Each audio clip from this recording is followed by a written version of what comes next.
안녕하십니까. 식품가공과 관리번호 1번입니다. 수업 시간 시작하겠습니다. 여러분 모두 세척 및 침지 공정까지 다 완료한 것을 선생님이 잘 확인하였습니다. 다음 공정 시연을 위해서 여러분들이 교사 조립에 앞으로 모여주어야 하는데요. 우리 기록이 학생들은 태블릿 PC 꼭 챙겨서 앞으로 모여주기 바랍니다. 지금 바로 앞으로 나와주세요. 선생님이 조리대 앞에서 시연을 할 건데 맨 뒷줄에 서 있는 조아영 학생, 선생님이 손이 잘 보이나요? 네, 여러분 지금부터 시행할 공정은 어떤 공정인가요? 맞아요, 마세, 그 다음 가열, 그리고 여가 공정입니다. 우리가 지금 어떤 것을 만들고 있었는지 지금 기억 잘하고 있는 학생 있나요?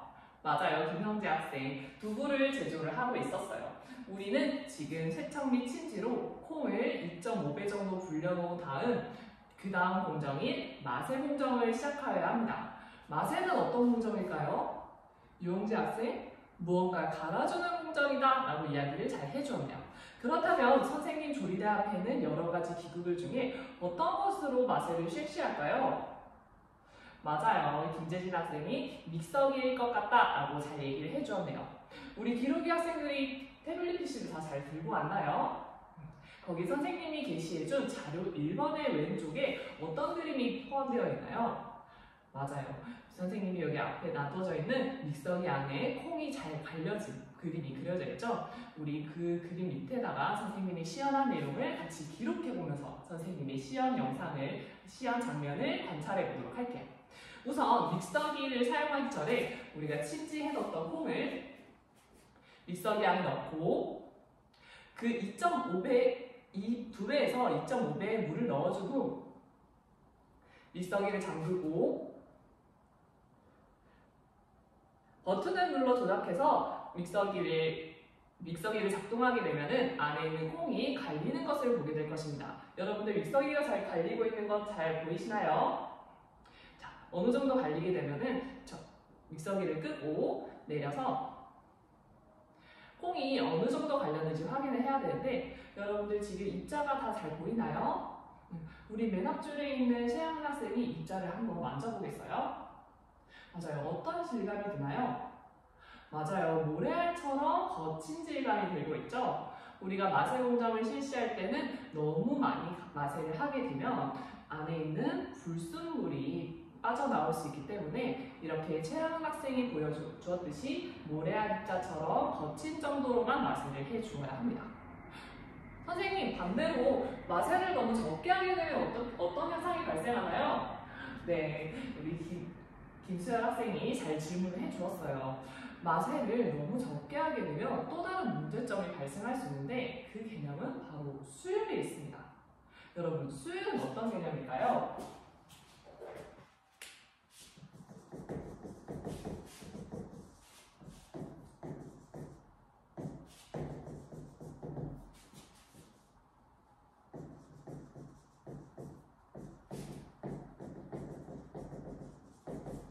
수율은 우리가 투입한 공정의 양에 비해서 얼마나 많은 생산물이 나오는지를 나타내는 용어입니다. 이렇게 설명을 하면 조금 헷갈릴 수가 있으니 선생님이 예시를 들어서 설명을 해줄게요. A 학생은 똑같은 500g의 콩으로 두부를 한 볼을 만들었어요. 그런데 B 학생의 경우는 500g의 콩으로 두부를 3볼을 만들었어요. 그렇다면 A 학생과 B 학생 중에 수율이 어떤 학생이 두부를 더 많이 만들었나요? 맞아요. B 학생이 두부를 더 많이 만들었죠? 이렇게 똑같은 원료를 투입해서 더 많은 양의 생산물, 즉 더 많은 양의 두부를 만들어냈다는 것의 의미가 수율이 높은 두부를 만들었다라는 의미로 해석이 됩니다. 그렇다면 똑같은 원료를 넣고 경제적으로 훨씬 더 많은 양의 가공식품을 생산하는 것이 바로 수율의 개념이 되겠죠. 마세가 적어지게 되면 우리가 그만큼 추출할 수 있는 콩물의 양도 적어지기 때문에 수율이 낮아진다고 생각하면 되겠습니다. 여기까지 잘 이해가 되었나요? 그러면 우리 마세 공정까지 잘 배웠으니 여러분들이 다시 돌아가서 마세 공정을 실시해 보도록 할게요. 선생님이 10분의 시간을 주도록 하겠습니다. 네, 일모등학생은 지금 무슨 일이 있나요? 아, 미성기를 작동하는 방법이 잘 어렵다고 이야기를 해주었네요. 그럴 때는 전원 버튼이 들어오는지 다시 확인을 하고 손을 칼날이 있기 때문에 손을 조심해서 다시 한 번 더 리서기를 작동해 보도록 하겠습니다. 전원이 켜져 있는지 꼭 확인을 해주도록 할게요. 마세 공정이 다른 학생들 모두 손을 들어볼까요? 네, 모두 다 손을 잘 들어주었어요. 그렇다면 선생님이 기계 공정인 가열과 열과 공정까지 시연을 해주도록 할게요. 여러분들 다시 교사 조립이 앞으로 모여보겠어요. 가열 및 열과 공정에서는 불을 사용하기 때문에 안전을 유의해서 실시를 해주어야 합니다. 자, 여러분, 가열 및 열과 공정에서는 이제 가스레인지 위에다가 우리가 갈아놓은 콩을 넣고 콩에 이제 1.5배의 물을 넣은 후 가열을 거치게 될 건데 조금 시간이 지나게 되면은 방금 보았다시피 거품이 끓어오르는 현상을 발견할 수가 있어요. 그때 우리가 약불로 줄이고 속보제를 넣어서 거품이 가라앉는 것을 관찰하게 될 텐데요. 선생님이 속보제를 넣는 이유는 무엇인가요? 네, 여러분 우리 태블릿 PC를 가지고 있는 학생이 자료 2번을 함께 찾아서 모두분들에게 보여주겠어요. 속보제를 넣는 이유는 다음과 같습니다. 지금은 거품 제거제라는 용어를 많이 사용하는데 우리가 지금 선생님이 시연했던 이 냄비를 보면 거품이 여러 개가 많이 올라와 있는 모습을 볼 수가 있어요. 이때 식용유를 한 스푼 넣게 되면 이 거품 표면에 식용유가 둘러싸서 이 막을 터뜨리면서 거품의 개수가 작아지고 커지면서 거품을 터뜨리게 됩니다. 그렇다면 이 거품이 터뜨리게 되면 거품의 수는 어떻게 될까요? 맞아요. 김보민 학생 말대로 거품의 수가 줄어들게 되겠죠. 그렇게 거품의 수가 줄어들면서 거품을 제거하는 원리로 이루어지게 됩니다. 거품 제거의 원리가 잘 이해가 되었나요?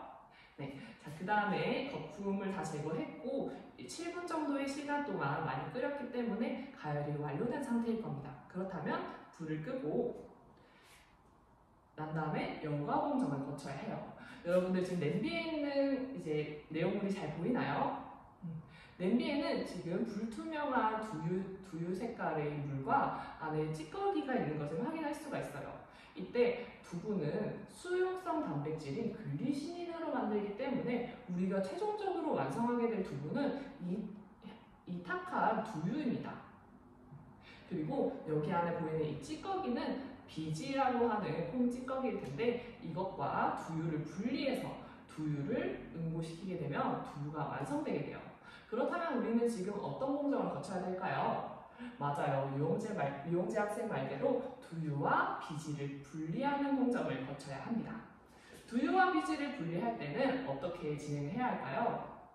네, 맞아요. 태블릿 PC 자료 1번에 3번에 있는 사진을 보면 체에다가 거르는 모습을 볼 수가 있죠. 선생님이 직접 한번 보여주도록 하겠습니다. 여러분들 가열을 했으니 너무 뜨겁기 때문에 가열에 주의해서 소쿠리 위에 다른 소쿠리를 얹고 채반을 둘러싸서 조심히 냄비를 부어줍니다. 그렇다면 지금 면보 안에 있는 것이 바로 비지, 우리가 지금 밖에 흘러나오는 것이 두유라고 볼 수 있겠네요. 여기까지 잘 이해가 되었나요? 네, 그러면 다들 돌아가서 가열에서 열과 공정까지 잘 진행해 보도록 하겠습니다. 상모님이 손을 들어주었어요. 혹시 도움이 필요한가요?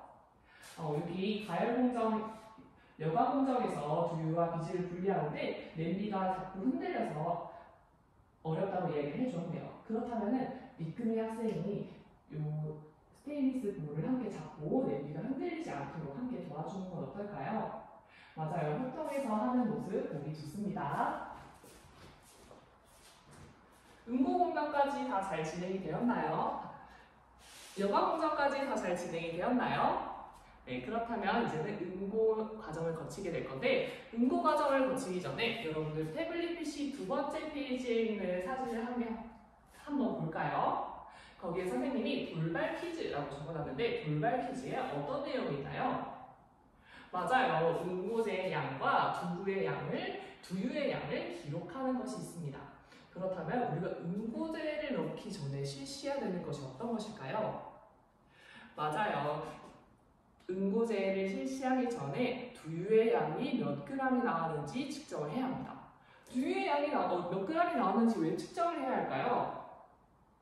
네, 그 이유는 바로 두유의 양에서 우리가 첨가하게 될 응고제의 양을 계산할 수 있기 때문입니다. 선생님이 계산 공식을 한번 알려주도록 할게요.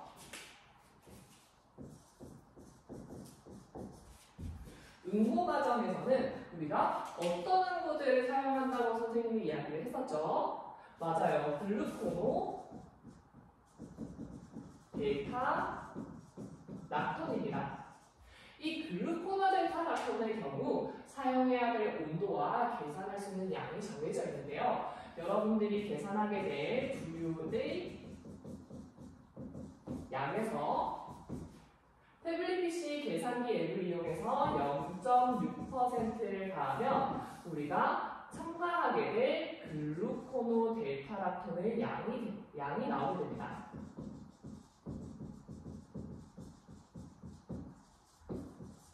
단위는 그람 단위이기 때문에 여러분들이 잘 이해를 해주어야 합니다.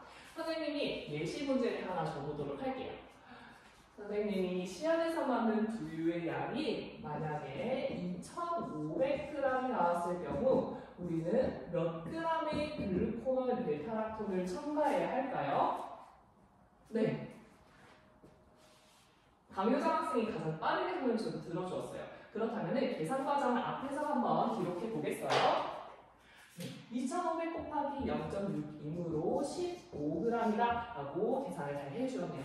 다른 모둠에 있는 기록이 학생들 혹시 계산기에서 똑같은 답이 나왔나요? 네, 맞아요. 강효정 학생 빠르게 아주 잘 풀어주었습니다. 그렇다면 이런 방식을 통해서 글루코노 델타 락톤의 양을 계산해서 우리가 과열 공정을 거친 후에 그 응고제를 첨가한 후 압착을 해주면 됩니다. 이때 유의할 사항은 우리가 불을 이용하게 될 건데 여러분들 실습대에 있는 온도계가 보이나요?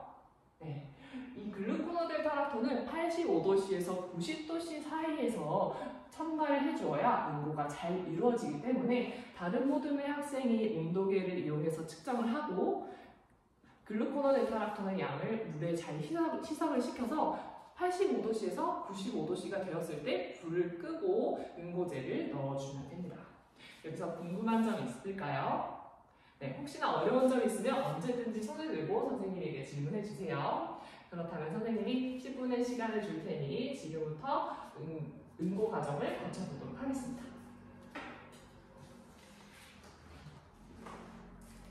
이수연 학생은 가만히 있는 모습을 선생님이 아까 저부터 관찰했는데 무슨 일이 있는지 물어봐도 될까요? 내가 어떤 걸 해야 되겠는지 잘 모르겠다라고 이야기를 해주었어요. 선생님이 지금 하는 공정은 어떤 공정이라고 했죠? 맞아요. 응고 공정이에요. 그렇다면 응고 공정에서는 어떤 것들을 해야 됐었죠? 맞아요. 응고제의 양을 계산을 하고 응고제를 물에 희석시켜서 온도계를 측정해서 이제 응고제를 첨가하는 시간이라고 얘기했어요. 선생님이 봤을 때 다른 모둠의 학생들이 지금 다른 친구들은 이 역할을 하고 있는데 온도계가 지금 역할을 하지 않는 것 같아요. 그럼 이수연 학생이 지금 할 수 있는 게 어떤 게 있을까요? 맞아요. 온도계를 측정하는 것을 할 수 있겠죠. 다른 모든 친구들 지금 이수연 학생과 함께 협업해서 응고제를 투여해 보도록 할게요. 네, 아주 잘하고 있어요. 응고 공정이 다 마무리가 된 것 같은데 시간이 좀 더 필요한 학생 있을까요? 네, 모두들 잘 해주었습니다. 우리 응고 공정을 마무리한 데 앞서서 여러분들이 선생님이 제시해준 돌발 퀴즈를 잘 확인했는지 돌발 퀴즈를 잘 풀었는지 확인해 보려고 하는데요. 여러분들 각 모둠의 글루코노 델타 락톤의 양 그리고 이제 나오게 된 두유의 양이 어느 정도인지 한번 기록해 볼까요? 선생님이 화면에 여러분들이 기록하고 있는 값을 실시간으로 띄워주도록 하겠습니다. 네, 여러분들 지금 네 모둠이 모두 두유의 양을 작성해 주었는데 두유의 양이 제일 많이 나온 모둠은 어떤 모둠일까요? 맞아요. 3모둠이 지금 3,000g 다음으로 가장 많이 나왔네요. 그렇다면 여기서 수율이 제일 높은 두부를 만들 수 있을 것 같은 모듬은 어떤 모듬일까요? 맞아요. 강효정 학생 말대로 산모듬이 가장 많이 만들 것 같다라는 이야기를 해주었어요. 그 이유가 무엇인가요? 맞아요. 두부의 수율은 우리가 투입했던 원료의 양에 비해서 많은 양이 나와야 되기 때문이라고 이야기해 주었습니다. 아주 대답 잘해 주었어요. 다른 모둠의 친구들도 압착 공정에서 두유를 많이 잃지 않도록 해서 많은 두부를 만들 수 있도록 해보도록 합시다. 이상입니다.